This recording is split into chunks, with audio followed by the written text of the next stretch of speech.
মায়ের কাছে বলছে, কুঠিতে তো এক ফুটও জল নাই, আমি জল দেবো কোথা থেকে? যেই শুনতে পাই কুঠিয়ে এক ফোঁটা জল নাই, অন্ধগিরি কণ্ঠ জড়িয়ে ধরে বলছে, অন্ধগিরি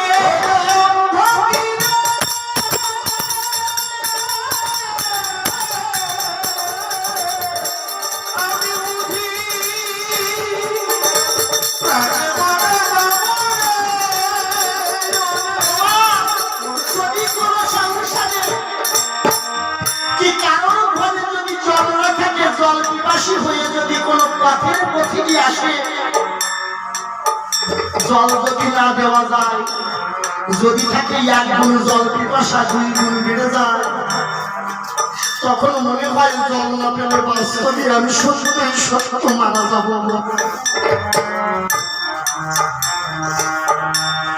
সিন্ধু বলছে, পিতার পুণ্য নরক হতে উদ্ধার করে পুত্র সন্তান থাকলে ঘরে। আমি বেঁচে আছি, আমার পিতাকে জল পিপাসার জন্য মরতে দেব? আমি এক্ষুনি সিন্ধু সরোবর থেকে জল এনে দেব।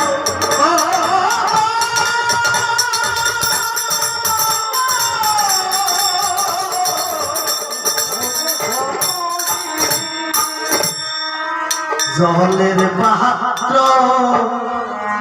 হাতে লয়ে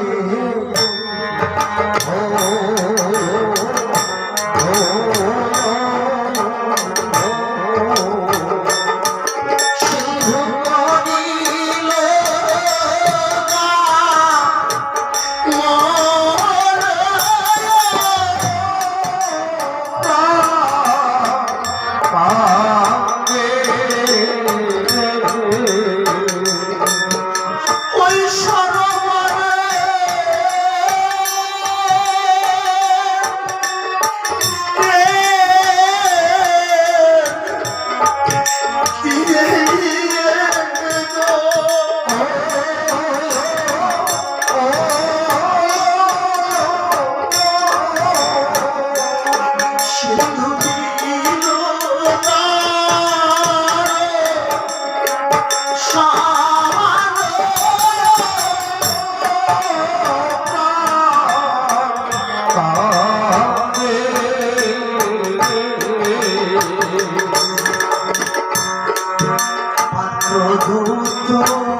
শোনা যায় জলের ঘাটে কোন প্রাণী এসেছে, শোনা যায় জলের কলরব, কেউ এসেছে, এসেছে নিশ্চয়, তুমি একটু থেমে যাও। বলছেন মহারাজ, শোনা তো যায় জলের কলহ, শব্দবেদী পান ধনুকে কঙ্কাল দিয়ে আপনি বসে থাকেন, যখন হস্তি জল পান করবে তখন একটা শব্দ হবে, সে শব্দটা হচ্ছে খক খক শব্দ, আর তখন আপনি বাণ নিক্ষেপ করবেন। শব্দ ব্যাধি বান লয়ে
সিন্ধু পাত্র ধৌত করে যখন জল হচ্ছে না, পূর্ণ হবার সময় জোর করে জলের মধ্যে পাত্রটা চেপে ধরেছে। যখন চেপে ধরেছে ওই পাত্রের মুখ থেকে শব্দ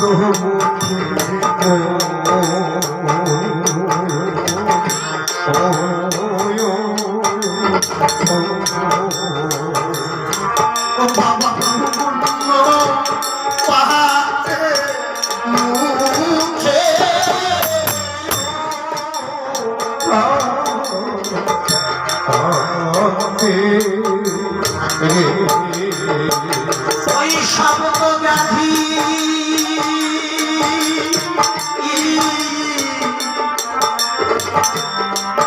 বারে দশরা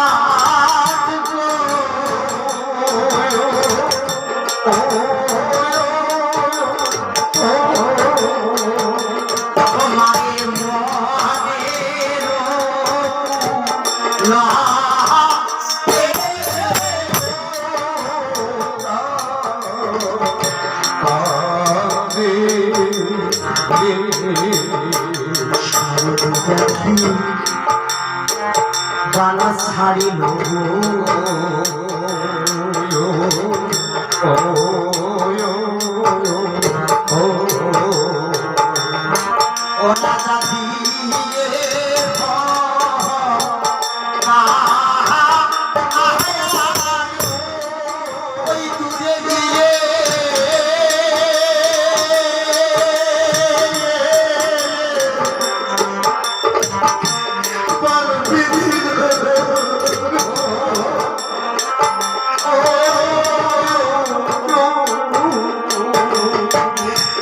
সুন্দর বিধিল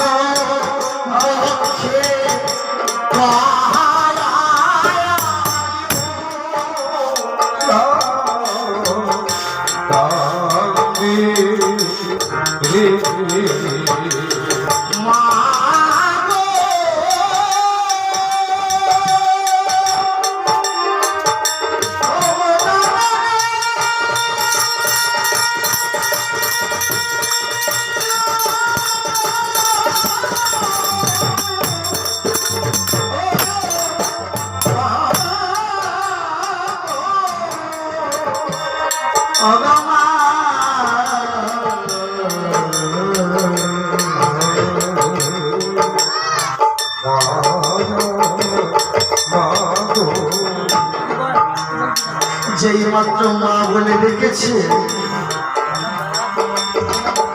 দশরথ হাতে ছিল ধনুর্বাণ, অমনি ফেলে দিয়েছে। যখন ধনুর্বাণ ফেলে দিয়েছে মা, ওর নিচেই ছিল সঞ্জীবনী বাড়ি। ওই পাত্রের উপরে যখন পড়েছে ওই জল কিন্তু অন্ধকারে ওই ধনুকের আঘাত পেয়ে সেই জল সব পড়ে গেছে।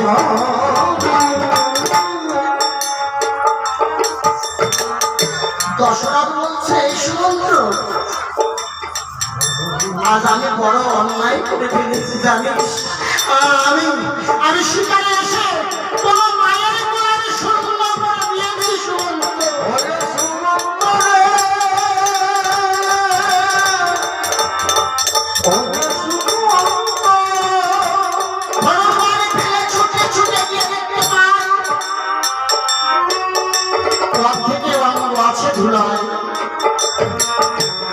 আর অর্ধেকে অঙ্গ জলের মধ্যে। জলের পাত্রটি ধরে হাতটা জলের ভিতরে রেখে কাঁদছে।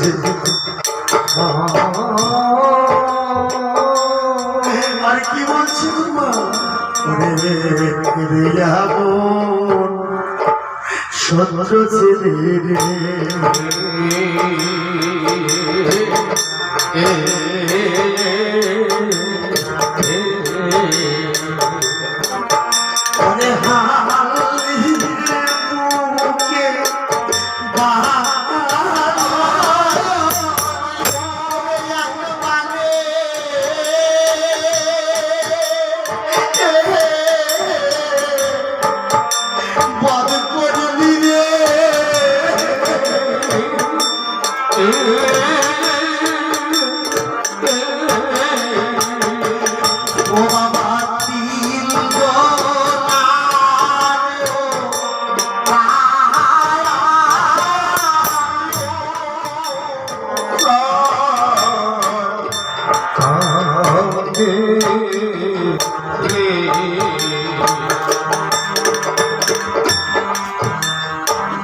ছুটে ছুটে চলে গিয়ে দশরথ বলে দিয়েছে,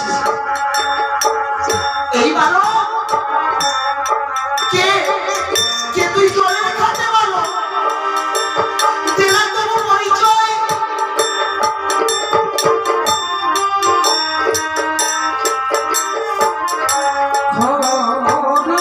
একথা যখন বললেন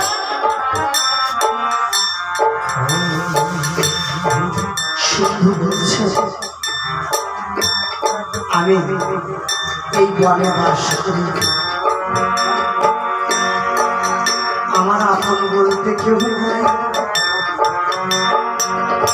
ঘরে আছে অন্ধ মাতা পিতা,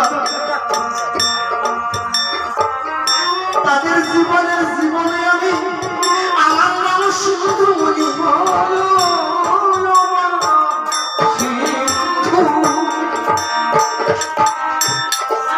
বলছে বাবা তুমি আমাকে চিনতে পেরেছ? আমি অযোধ্যা নিবাসী ওয়াজের পুত্র রাজা দশরথ। ও দশরথ তুমি এসেছ, তুমি বড় দানি রাজা, তোমার দানে সকল প্রজারা মুক্তি পায়, শান্তি পায়, দুঃখ অবসান হয়। তুমি আমার কথা নেবে? আমার মুখে যে দারুণ বান নেমেছে তাকে তুমি একটু উচিত শিক্ষা দেবে।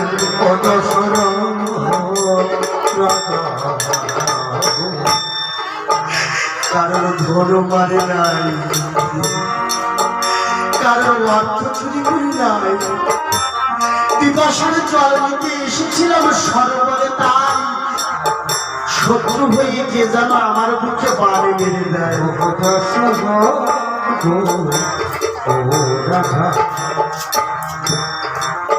দশরথ মনে মনে চিন্তা করলেন, বাবা দিন থাকতে হরি কথা নিলে পরে সে হরি নামে তুমি মুক্তি পাবে। অচেনা রাস্তা দিয়ে যদি কেউ হেঁটে যায়, সেই রাস্তার প্রতি কোথায় উঁচু আছে কোথায় গর্ত আছে কেউ বুঝবে না, বুঝবে বাবা? আমার মনে মনে চিন্তা করছে, অজ্ঞানে করিলে পাপ, জ্ঞানেতে খন্ডায়।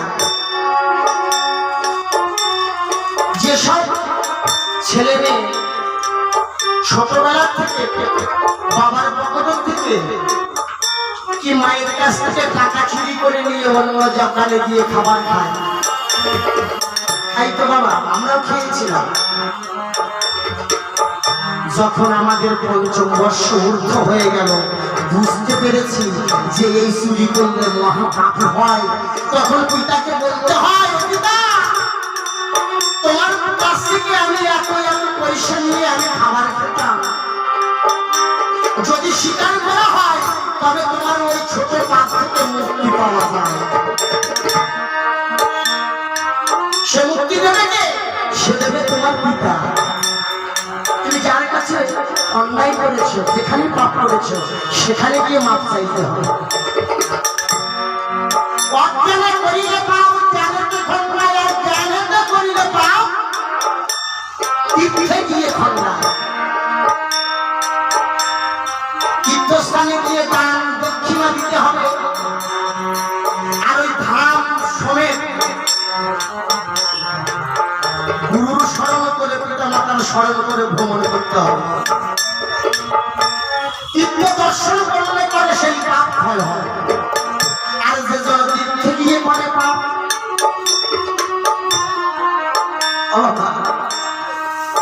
তীর্থে গিয়ে করলে পাপ, সে পাপ প্রত্যেকের জন্ম জন্মান্তরে, যদি কুকুর বিড়াল রূপেও এসে যদি তোমার নিঃশ্বাস করতে হয়, তাও তোমাকে করতে হবে। ঋণী করলে শোধ করতেই হবে, আর পাপ করলে ভুগতেই হবে।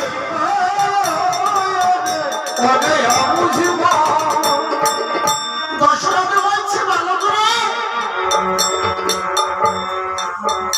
আমি পাপ করেছি, অন্য কেউ তোর বুকে বান মারিনি। আমি হস্তি ভেবে মনে বান মারি রাত্রকালে এই মনে ওই বান এসে তোর গায়ে তোর বক্ষে লেগে যায়।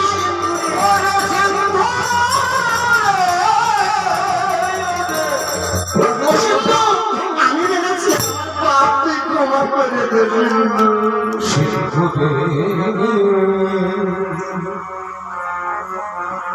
সিন্ধু বলছ আমার যে রক্ষক হয় সে কিন্তু রক্ষক হয়। আমি কাকে আমার মনের কথা বলবো, বলতে পারবো? আমি যার জীবনের ভার দিলাম, যাহার উপর সে যদি আঘাত করে আমি আর কোথায় যাব? যে গ্রামের মোড়ল মাতব্বর থাকে প্রজাদের দুঃখের কথা তার কাছে কই। আচ্ছা সে যদি তোমার মনে ব্যথা দেয় তুই আর কোথায় যাবে বলো? ও বাবা, আর তো যাবার জায়গা নাই।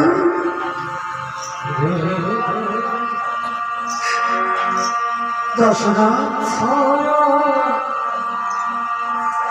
পিতার পূর্ণ নরপতি উদ্ধার পায় কেন না? পিতার পূর্ণ নরপতি উদ্ধার করে পুত্রের আগে পিতা বলে, আর পিতার ক্রিয়া কর্ম সন্তুষ্ট ক্রিয়া কর্ম করে শ্রাদ্ধ কর্ম শ্রদ্ধা সহকারে তার কর্ম করে।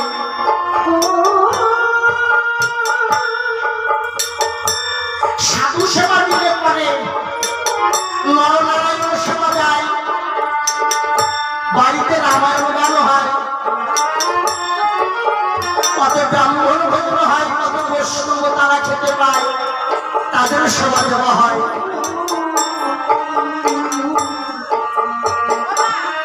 দানে ধনে মনে সেই পিতা আমার শান্তি পায়। পিতা যদি নরকে করেন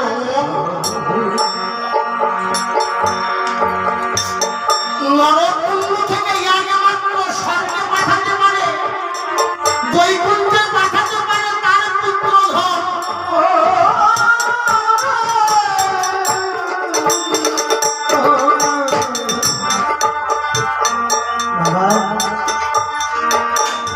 রাজা আমি এমন পুত্র হয়েছে আমার পিতার পিপাসার জলটুকু দিতে পারলাম। আমার পিতার পিপাসার জল আমি দিতে পারি না। আমি পুত্র আমি কলঙ্ক।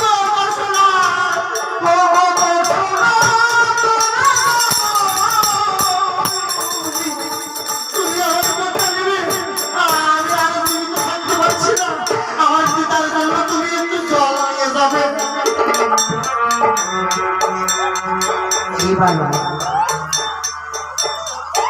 আমি কথা দিলাম তোর পিতার পিপাসার জল নিয়ে আমি যাব। হরি হরি হরি বলে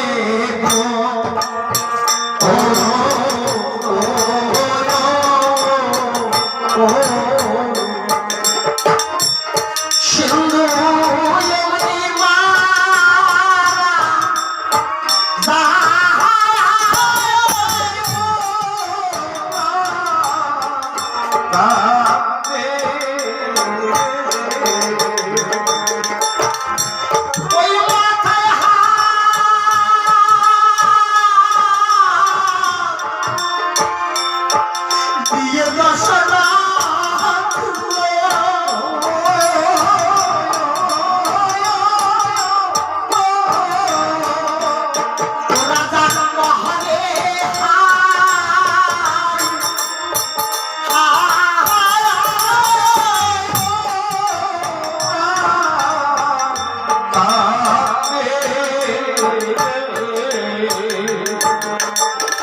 আমি কোথায় যাব? এই বনে কোথায় ঘর? আমি কোথায় গেলে অবতার। ও বাবা, আমি কোনোদিন দেখিনি অন্ধের কুটির কোথায়, আমি তো চিনি না।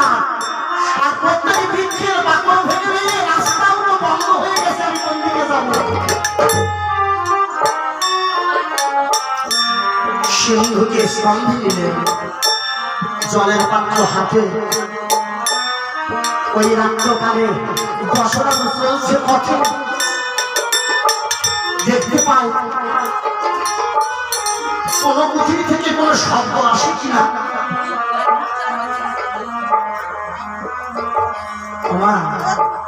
যে ঘরে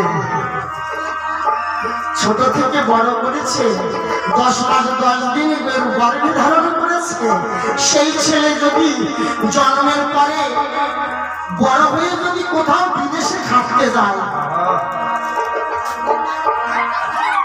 সেই বিদেশে গিয়ে যদি সন্তানের কিছু হয়,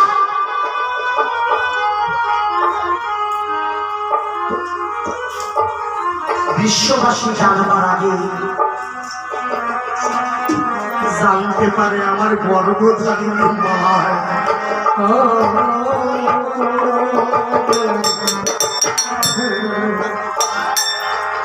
ওরে বিদেশতে গিয়ে যদি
আমার পুত্রের মনে হয় রাত্রে তো সুন্দর মনে হয় কোন বিপদ হয়ে গেছে। না আমার পুত্র কিছু হতে পারে না, তুমি অমন করে বলো না। তুমি শান্ত হও, আমার পুত্র চলে আসবে। আমি ডাকছি সিন্ধুকে।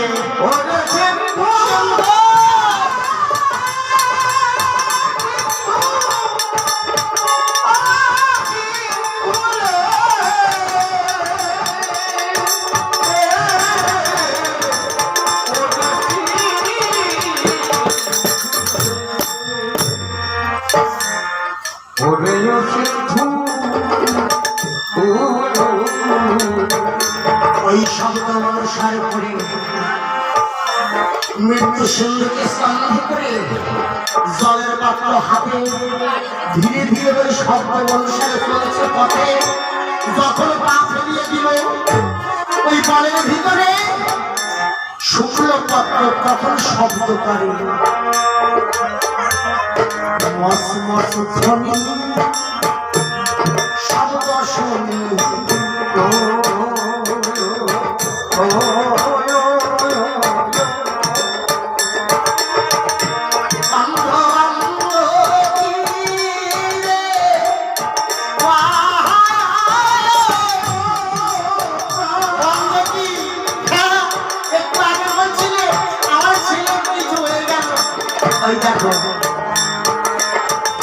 আমার পুত্র এসে গেছে।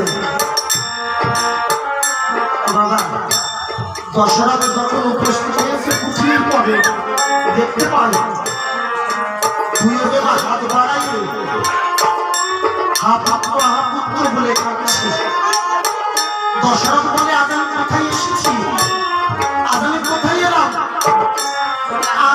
আমি অথই সমুদ্রে যে সমুদ্রের কিনারা নাই আমি সেই সমুদ্রের কাছে এসেছি।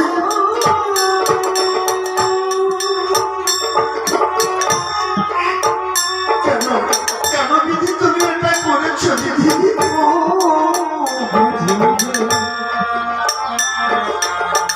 অন্ধ বলছে সিন্ধু আগে আমার কোলে এসে বস। তুই যেতে আসতে যে ক্লান্ত হয়ে গেছিস ক্লান্ত ভাবটা দূর কর। তারপরে কুঠির থেকে একটা পাত্র এনে পাত্রের মধ্যে আমাকে একটু জল দে।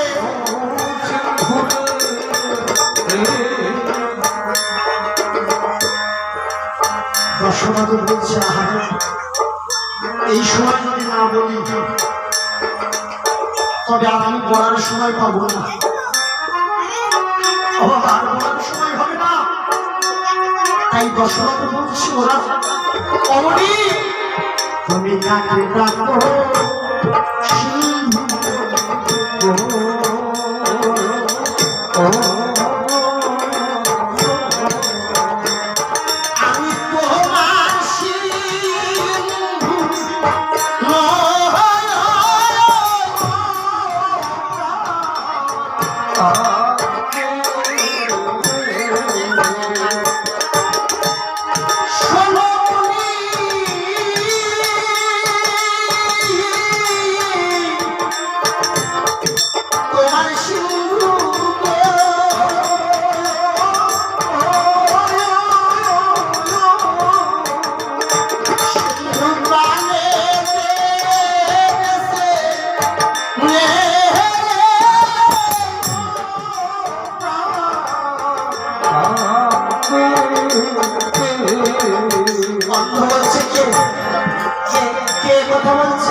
কোথায় আমার সিন্ধু কোথায় আমাকে দাও। আমার মৃত্যু সিন্ধুকে এবার বলে দাও। কি কথা বললে দাও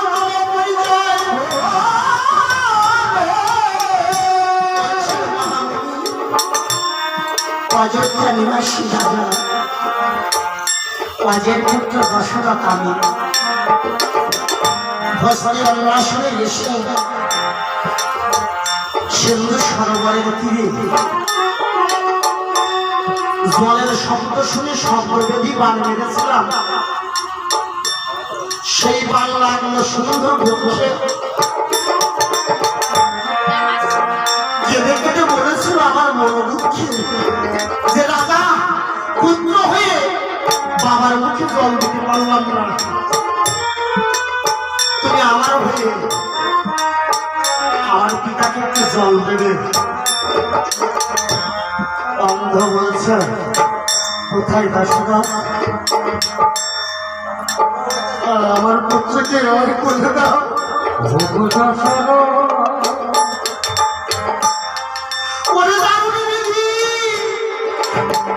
তোর মনে কি এই ছিল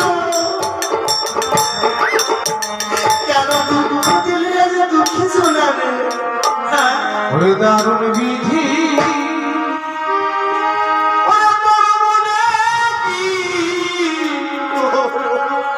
ছিল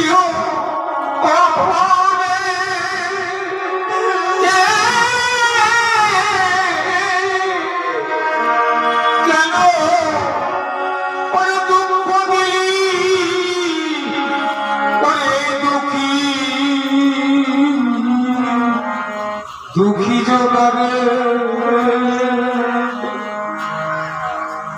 পুত্র পুত্র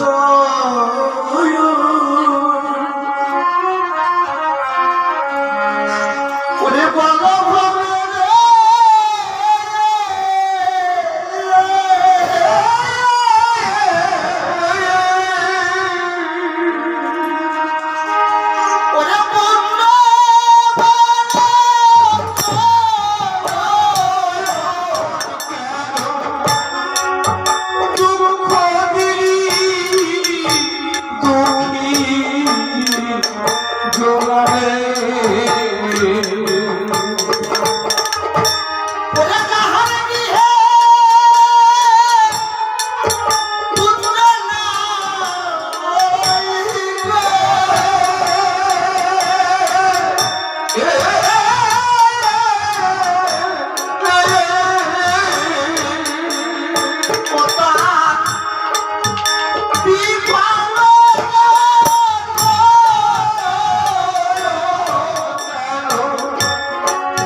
কোথায় কোথায় আমার সুন্দরী আমি বলে দাও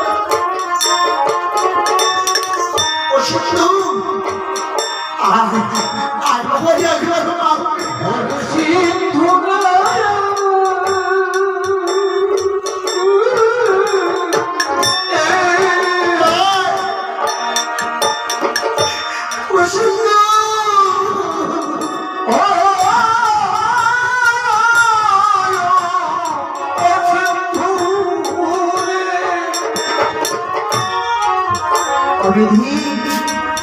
পূর্ব জন্মে মনে হয় আমি কোনো ভুল কাজ করেছি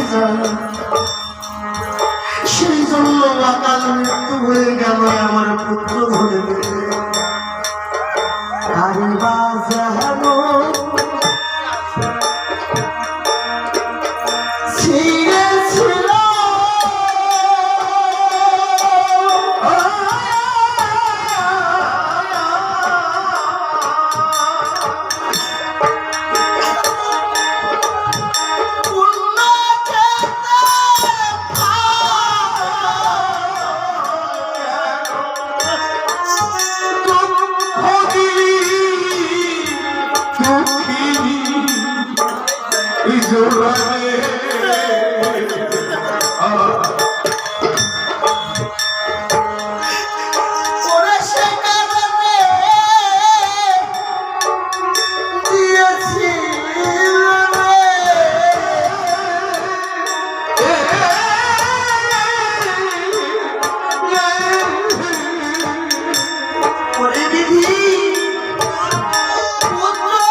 কারে বাজানো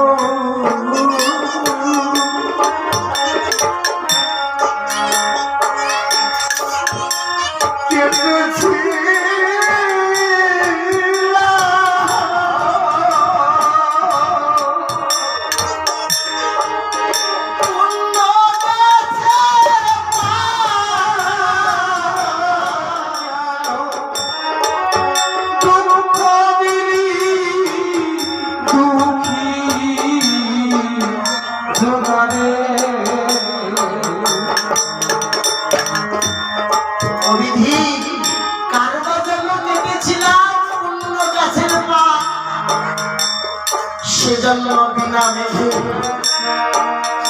আমার শিরে আজ পড়ল পদ্মাঘাত। দশরথ যে সিন্ধু সরোবরের তীরে তুমি আমার পুত্রকে বধ করেছ, সেই সিন্ধু সরোবরের তীরে নিয়ে যাবে। একটু নিয়ে চলো না। দশরথ মৃত্যু সিন্ধুকে সঙ্গে নিয়ে অন্ধকে হাত ধরে নিয়ে আর অন্ধকে অন্ধর হাত ধরে ধীরে ধীরে যাত্রা করলেন। সিন্ধু সরোবরের তীরে গিয়ে উপস্থিত হলেন।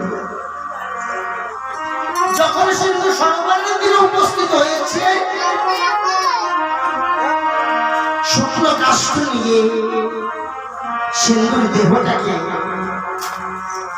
নিজের হাতে নিজের পুত্র পিতা মাতা সৎকারটুকু করে দিলেন।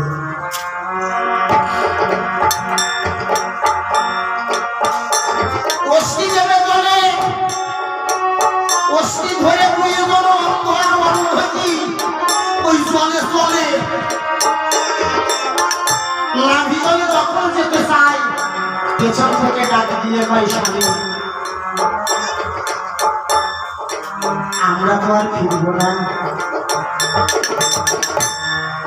কিন্তু যে বেদনা নিয়ে আমাদের মরতে হচ্ছে, তুমি একটু দশরথ অভিশাপ দাও।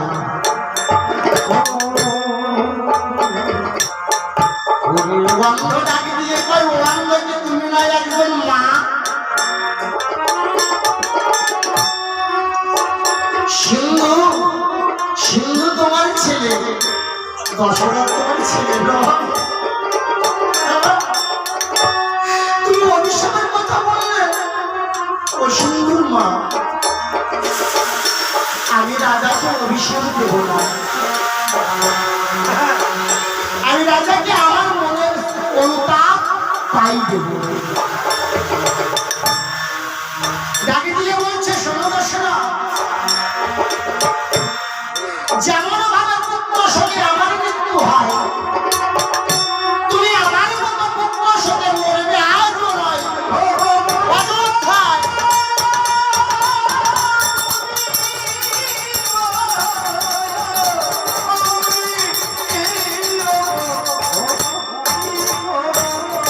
এই কথা বাইরে হলো অন্ধমণির মুখে।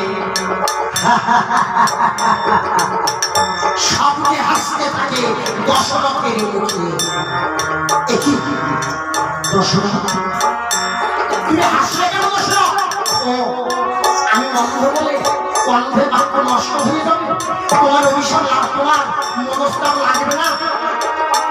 বলে না, তার জন্য আমি হাসছি না। তবে তুমি হাসছো কেন? বলছে মনে থাকুক আমার একটি দুটো বিবাহ, আমার 749টি বিবাহ। ভাগিনী রাজা সুলোচনার গর্ভে একটা মাত্র কন্যা সন্তান, নামটা শান্তা। আমি বিভঙ্গের পুত্র বিশ্বসিংহের সঙ্গে সেই শান্তাকে বিবাহ দিয়ে আমার বঙ্গদেশটাকে দান করেছি।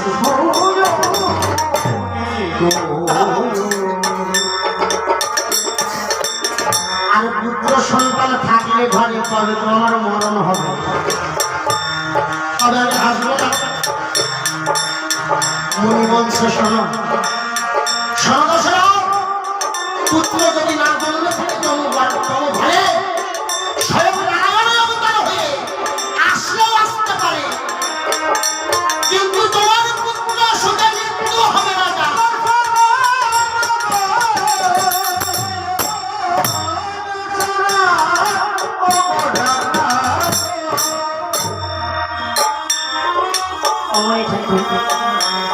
তাই রাম লক্ষ্মণকে দিলে পারে আমার পুত্র সাথে মরণ হতে পারে, বলে তবে আমার বাক্য নষ্ট হবে। এই যে দশরথ, বলো। তুমি যে সুখে কাঁদছো না, হ্যাঁ, তোমার এখনো সে সময় হয়নি দশরথ। সময় যদি না হয়ে থাকে তবে আমি রানীদের কাছ থেকে একটু দেখে আসি আমার নাম লক্ষণ ভরত শত্রুঘ্ন আজ প্রভাতে ফিরেছে কি তো দেখি কেমন আছে। তুমি একটু অপেক্ষা করো মনি। ওরে দিলে ওগো তারামণি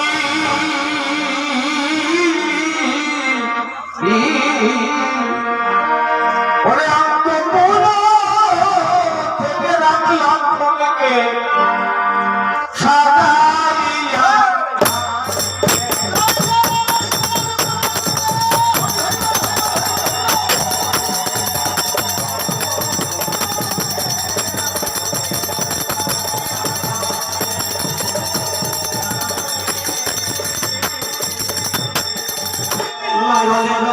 চলো রাজা না হয়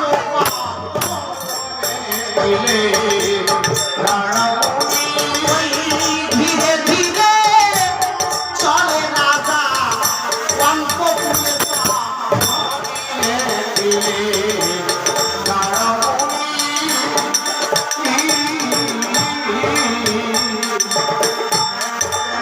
তিনি রানীর কোলে স্নেহ দিয়ে আসন পেতে স্নান পুত্রকে খেতে দিচ্ছে। সুমিত্রা বলে রাম আমার নব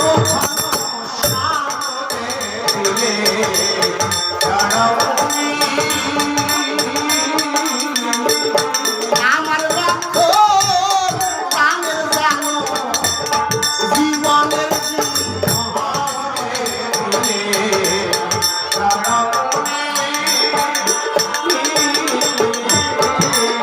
রামচন্দ্রকে জড়িয়ে ধরেছে আর লক্ষ্মণকে জড়িয়ে ধরেছে। বলে দিদি ভাবিস না কোনো কথা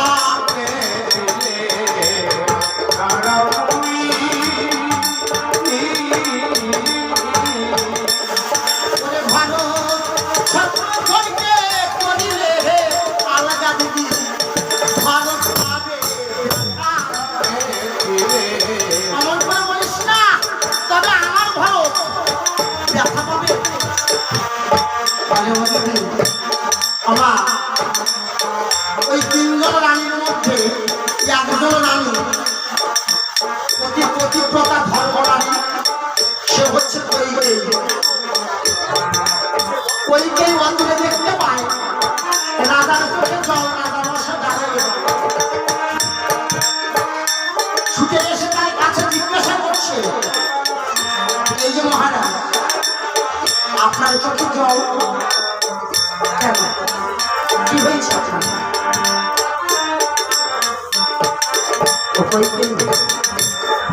প্রভাতে এসেছে আমাদের গ্রামে বিশ্বামিত্র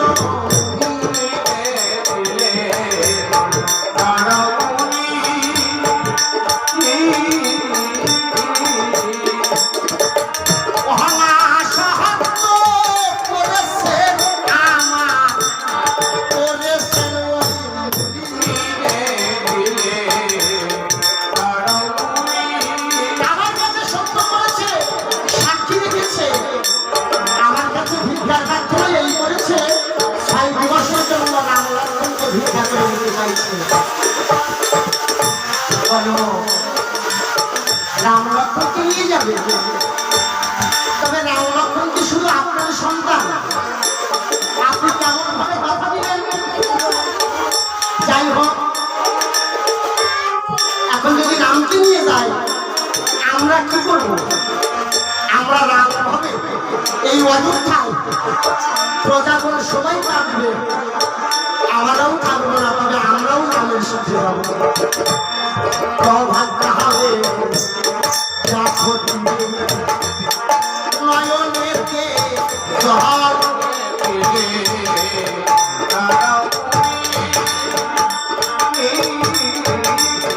ওই দূরে ছিল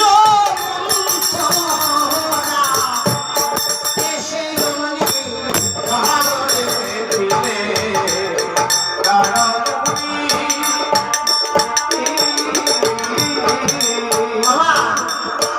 কৈকেয়ী সখী বলতো মন্থরা, মন্থরা ছাড়া ও আর কাউকে সখী হিসাবে মেনে নেই। তাই মন্থরা এসে দেখতে পাই কইকেই চোখে জল। এই কইকেই, তোর চোখে জল কিসের জন্য? বলে জানিস মন্থরা আজ প্রভাতে রবি ঠাকুর এসে আমার অত্যন্ত ভিক্ষার প্রার্থনা করেছে। রামকে নিয়ে যাবে, লক্ষ্মণকে নিয়ে যাবে, তুই করছিস কেন?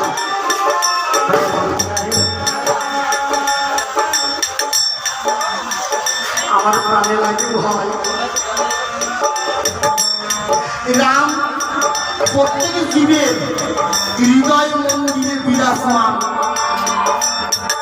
ও বাবা, মনে হচ্ছে মন্দির, মনের যে বায়ুটুকু সংগ্রহ করছে সে হচ্ছে স্বয়ং নারায়ণ, সেই ভগবান।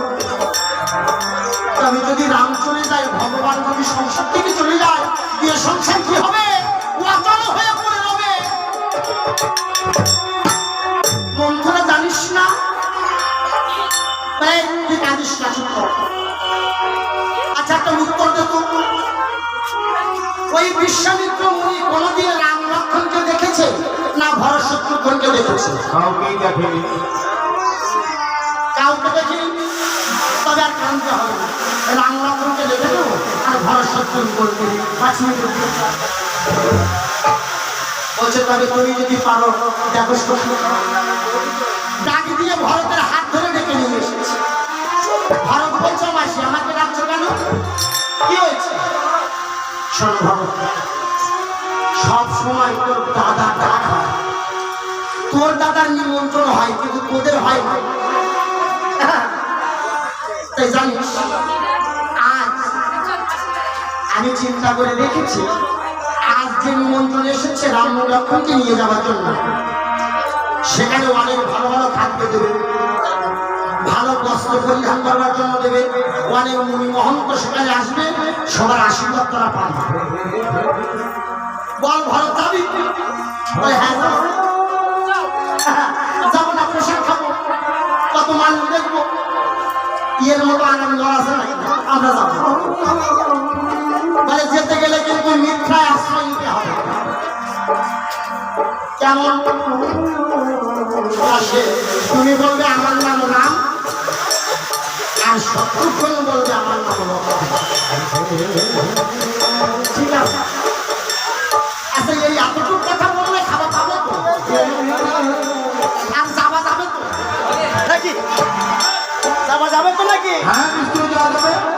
বেশ, তবে মাসি আমরা প্রস্তুত হয়ে গেছি।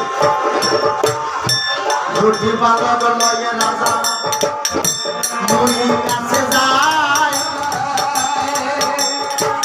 মুনি ঠাকুর দাঁড়াইয়া দাঁড়াইয়া দেখিবারে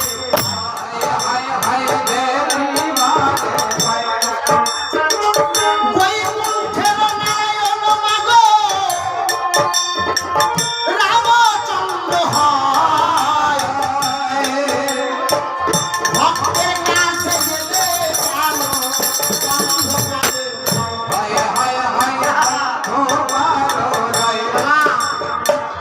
ভগবান সেনে ভক্তি আর শুনে সেনে কচু, আর আছে মনের প্রাণ সব গাছের ভেসুর। তবে ভগবান কি নয় জিজ্ঞাসা করি। ধর্মরাজ রাজা হয়, সে হচ্ছে অযোধ্যার রাজা দশরথ রাজা। ও দশরথ, দশরথ বলছিলাম এই কি তোমার শ্রীরাম লক্ষ্মণ? হ্যাঁ পরিবার, এই দুটি আমার সন্তান। এই দুটি তোমার? হ্যাঁ। আমি ও কথা জিজ্ঞাসা করি। বলুন পরিবার, কি বলছেন? বলছিলাম এই কি তোমার শ্রীরাম লক্ষ্মণ? হ্যাঁ পরিবার, একটি বড় আর একটি ছোট। আমি তোমাকে ওই কথাও জিজ্ঞাসা করি। আমি জিজ্ঞাসা করেছি এই কি তোমার শ্রীরাম লক্ষ্মণ? আমি বলছি তো পরিবার, এই দুটি আমার সন্তান। শোনো দশরথ, যদি করো আমার সাথে সালাম ধ্বংস হবে মঙ্গল সাক্ষী আছে আছে আমার মন্দির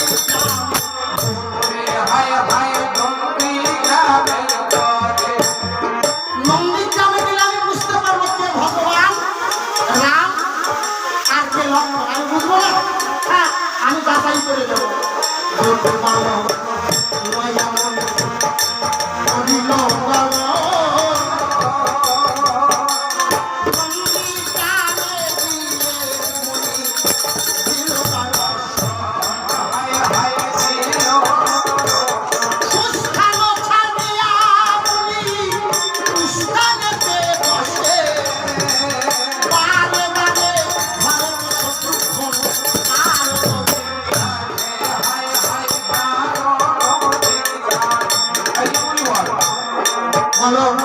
আপনি সুস্থান ছেড়ে দুস্থানে বসছেন কারণ বুঝতে পারছি না। আমি সুস্থান ছেড়ে সুস্থানে কেন বসে শুনবেন বলুন। আমি বড় চিন্তার মধ্যে আছি সেই জন্য মনে মনে চিন্তা করছি আমি কোন পথে গেলে আমি বাঁচি। পথে যাবে হ্যাঁ দুটি পথ আছে তো কোন কেমন উনি বল বাম পথে যেতে গেলে 3 দিবস হয় নিষ্কণ্ঠ করে পথ যাবো মাগো কারণ নাই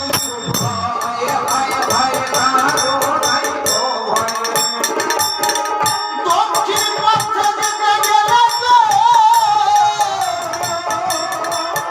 আমার 1 দিবস হয় শিখলের বনে আছে তারকা কানে করি উনি বল বলো বাবা আমরা এই নিষ্কণ্ঠকের পথ থেকে পথে যাবো। নিষ্কণ্ঠকের পথে যাবে হ্যাঁ শোনো বাবা আর একটা কথা বলুন। আমার যে হাতে দেখতে পাচ্ছ হ্যাঁ এটার নাম কি বলো ওটার নাম তো আপনার কমণ্ডল। কমণ্ডল তবে কমণ্ডলের কিন্তু একটা গুণ আছে গুণ আছে থাকতে পারে। যারা মিথ্যা কথা কয় যদি ছিটাইয়ে দেই তার মাথায় এই জল হ্যাঁ সে কিন্তু বাবা মিথ্যা কথা বললে ভস্য হয়ে যাবে তাই আর সত্য কথা বললে ঠিক পুরুষ হয়ে দাঁড়িয়ে থাকবে তাই না আপনি কি করবেন ভাবছেন? আমি তোমাদের কাছে একটা কথা জিজ্ঞাসা করতে চাই জিজ্ঞাসা করুন। বলছিলাম তোমার নাম কি আমার নাম রাম। রাম হ্যাঁ আই বেটা তোমার নাম কি আর ও হচ্ছে আমার ছোট ভাই লক্ষ্মণ। তাই নাকি হ্যাঁ। বাহ তবে একটা কথা জিজ্ঞাসা করি বলুন। যদি যাওয়া আসা 3 দিন 3 দিন 6 দিন হয় হ্যাঁ তবে তোমাদের পিতার কাছ থেকে ভিক্ষা করেছি 6 দিবসের দায় হ্যাঁ তবে তোমরা আমার আশ্রমে কি করতে চলেছো অমনি বল হ্যাঁ আপনার আশ্রমে যোগ্য হচ্ছে আমরা প্রসাদ খেতে যাচ্ছি। তোমরা ভোগ খেতে যাচ্ছ হ্যাঁ এই তবে তোমরা আমার প্রসাদ যখন খাবে ভোগ যখন খাবার জন্য ভোগ খাবো না, ভোগ কিন্তু খাবো না। আহ! ভোগ খেলে কর্মে ভোগ থাকে তাই প্রসাদ খাবো। তোমাদের লোক ছাড়িয়ে দেবো এই কুমন্ডলের জল যখন পাঠানো করে যখন খেলতে যায় আপনি ভরসা করে দেওয়ার আগে উনি বল আমরা সত্য প্রকার করছি। আমি হচ্ছে ভরত আর ও হচ্ছে আমার শত্রু ভরত।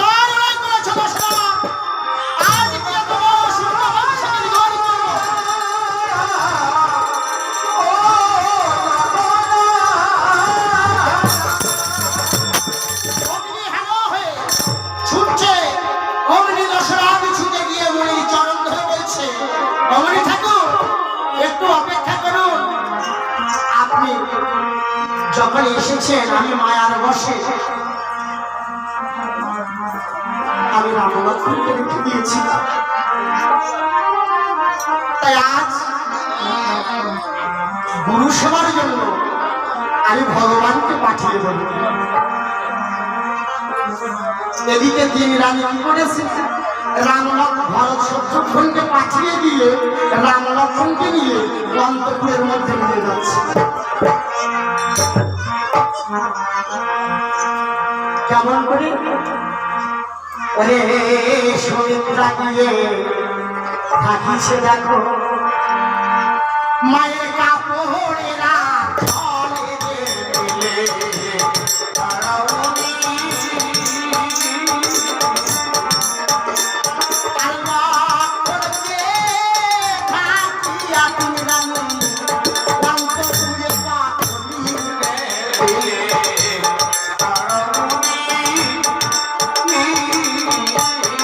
আসলে থেকে ভাইকে অন্তপুরে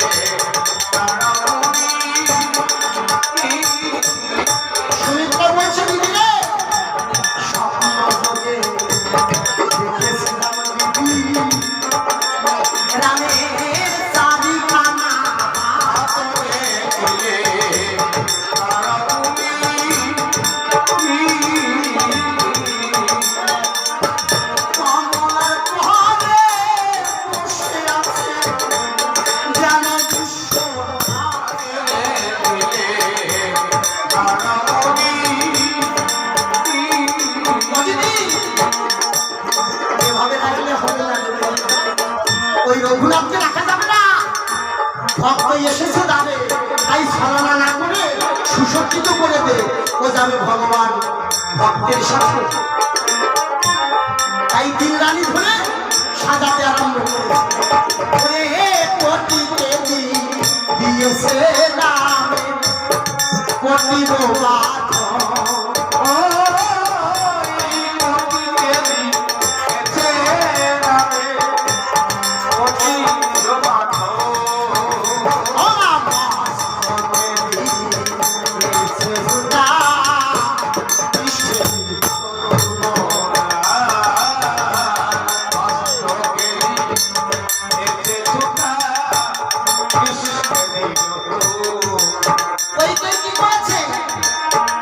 ছুটে গিয়ে চন্দনের পিড়িটা নিয়ে রামকে দিচ্ছে আমার চরণে দিয়েছে রাম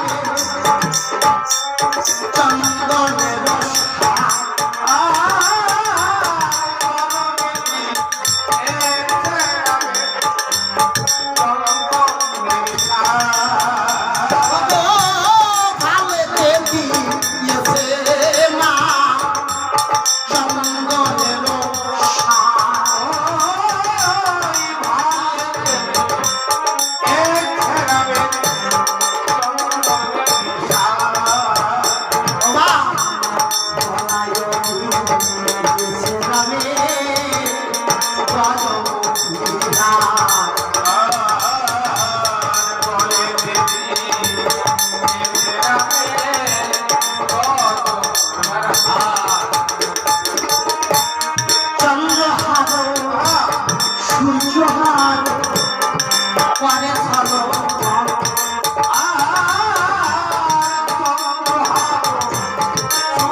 গিয়ে কই কই বলছে ও প্রভু আমার সারো সানা করো না গো,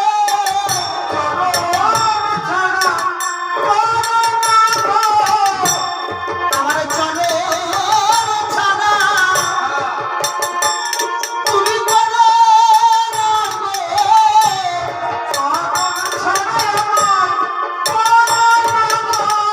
ওই জনমে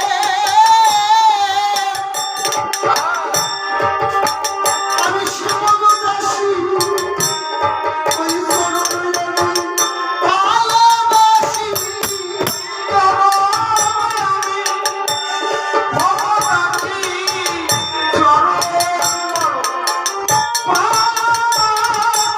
ওই রাঙা চরণ আমি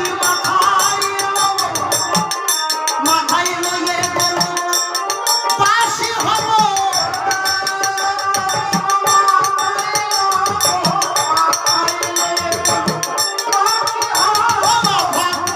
ভগবানের মিলন তার বদলে সবাই হরি বলো।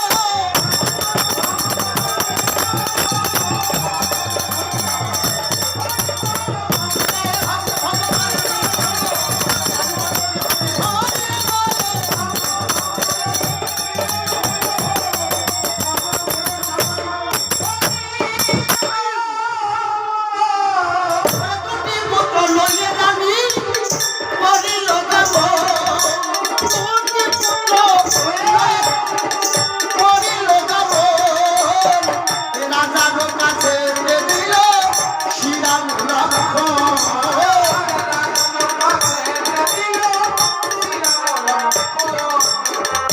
বলে লাও লাও লাও লাও লাও লাও রামায় আমার বৈকুণ্ঠের গোসাই, লাও লাও লাও লাও লাও রামায় আমার বৈকুণ্ঠের গোসাই, লাও লাও লাও লাও পরায় লাও। রাজা মশাই কি বললেন, ইয়াকদিশকে রাজা তখন বালক পানে চাই,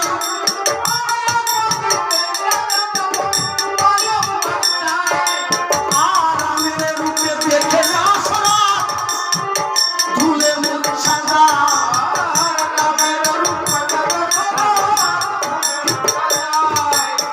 বলছে মুনি ঠাকুর, এই কি দেখে আসরা, তুমি কেঁদো না, তুমি যত যত্ন দেখেছো আমিও রাখবো রামকে, তুমি রামের জন্য কেঁদো না, তুমি কেঁদো না আসরা। মুনি ঠাকুর সান্ত্বনা দিলেন, বাবা সংসার কখনো হয়, আরে সংসারের জন্য মিছে মায়া, তুমি কেঁদো না।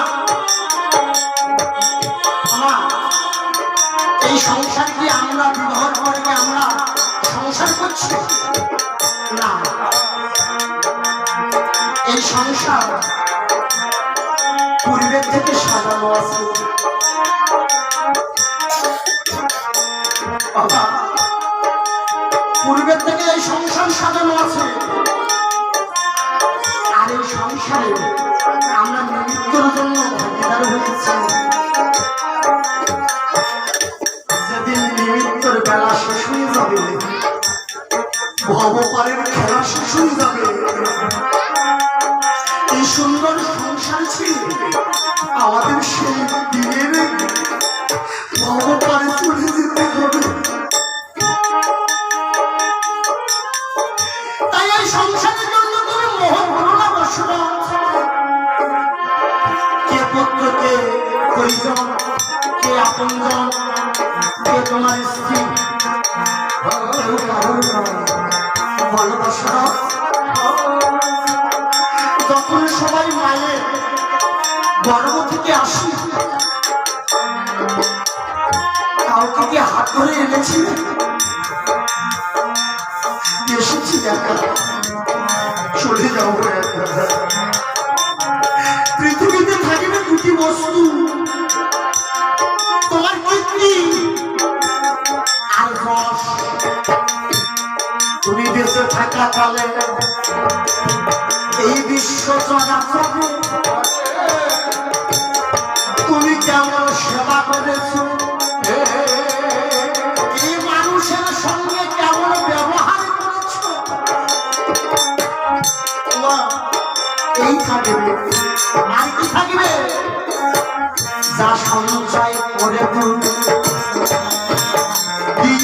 সাধু পাই যশ কীর্তি দুটি বস্তু এ ভব ধরায় ও দোসরা বারে বারে কাঁদো তুমি কাঁদো কেন চাই এই মোহের সংসার ছেড়ে সবাইকে চলে যেতে হয় দশরথ বলে মনে যখন শুয়ে পড়েছি আমি ভ্রমণের সময় হলো না আমার নিয়ে যাও তুমি 5 বছর পর গুরুর আশ্রমে গেল সেখান থেকে এলো তাকেও তুমি ধরে নিয়ে যাচ্ছ আমি তো সেবা করে টাইম পেলাম না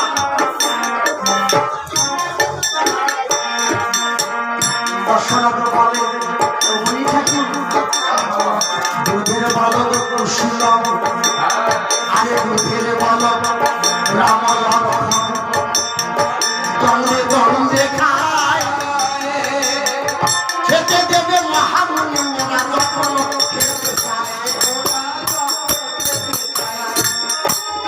উপরে সূর্যের তাপ নিচেই তাপবালী কেমনে চলিবে আমার রাম পুতুল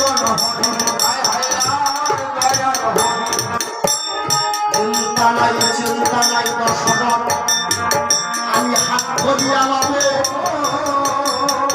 কদল যদি রৌদ্রে ঘামে মুছাইয়া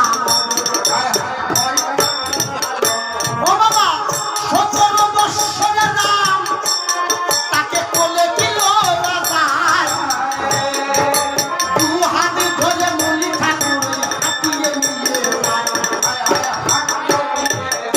এবার হাঁপাতে হাঁপাতে নন্দীর গ্রামে উপস্থিত হলো এবারে সুস্থানে ছাড়িয়া মুনি স্থানে বসলো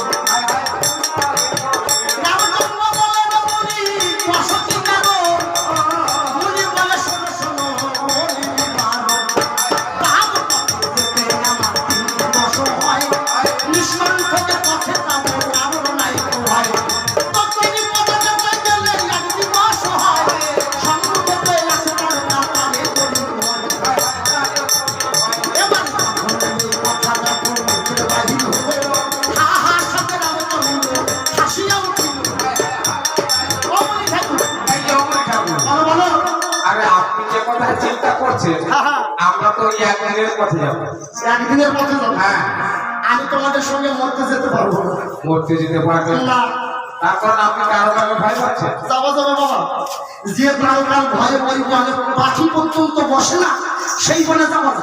এই যে পরিবার বলো বলো আমার সাথে যুদ্ধ করতে পারে এই ব্রহ্মাণ্ড ভুবনে কেউ নেই কেউ নেই আমি দেখতে পাচ্ছি না তবে তো শুনে এমন ভালো কি কি গান আছে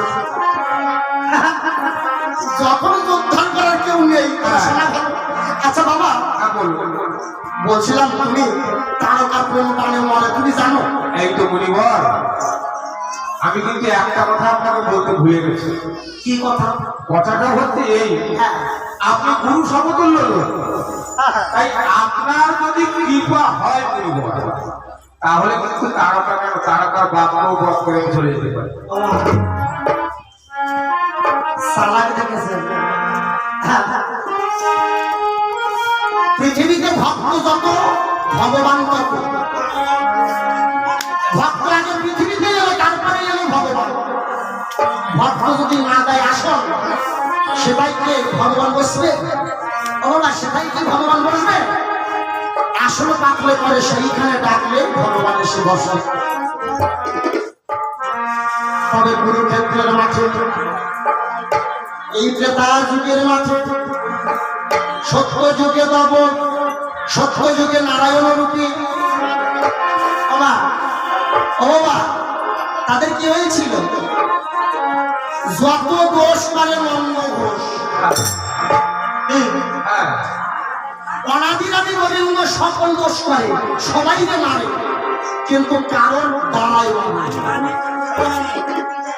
নিজে কিন্তু একেবারে মারে না। নিজে মানলে দোষটা খায় আসবে যেমন অর্জুনের দ্বারায় সব শেষ করলো। আচ্ছা বিভীষণের ঘাড়ের উপরে বন্দুক রেখে রাবণ বংশ সংনিধন করলো তো নাকি? তেমনই রামের মতো বুদ্ধিমান ওই পৃথিবীতে কেউ নাই। যত প্রকার মেডিসিন উঠুক না কেন বাবা, কত প্রকার মোটা মোটা রোগ আছে, নির্মূল হবে না। আচ্ছা বলছিলাম বলুন মুনিবর, রাম বলুন। কৃপায় আমার সব সময় আছে তোমাদের মাথায়। ঠিক আছে, তোমরা আমার কথা নেবে, যদি আমার কাছ থেকে কিছু দিব্য অস্ত্র পাবে, হ্যাঁ কিন্তু আমাকে সুসম্মানে আমার কিন্তু গুরু বলতে হবে। আমি তো প্রথমেই বলেছি মুনিবর, আপনার গুরু সমতুল্য লোক, আমরা কৃপা হলেই পারবো। তবে হাত পাতো। একটু হাত পেতেছি মুনিবর। বাবা, যখন হাত পেতে দুই ভাই হয়, কুমণ্ডলের মধ্যে সুদর্শিত বাড়ি দেয়, বেদমন্ত্র উচ্চারিয়া মন্ত্র বাণী দিয়া সব অস্ত্র দান করে সর্বদান। কেমন? শিবের ত্রিশূল, বিষ্ণুর চক্র, অগ্নিবাণ, ব্রহ্মাবাণ, বজ্রবাণ, পর্বতবাণ, বায়ুবাণ, সর্পবাণ, গরুবাণ, যত দিব্য অস্ত্র আছে তোমাদের দুই ভাইকে দিলাম।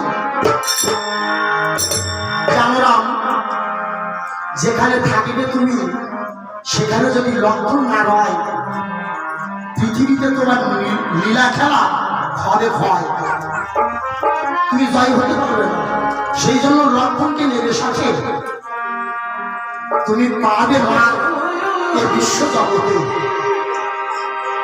তাই লক্ষণকে তোমাকে পেতে হলে আমার কিছু শক্তি দেওয়া প্রয়োজন। ও লক্ষণ নেবে নাকি? লক্ষণ বললেন গুরুদেব,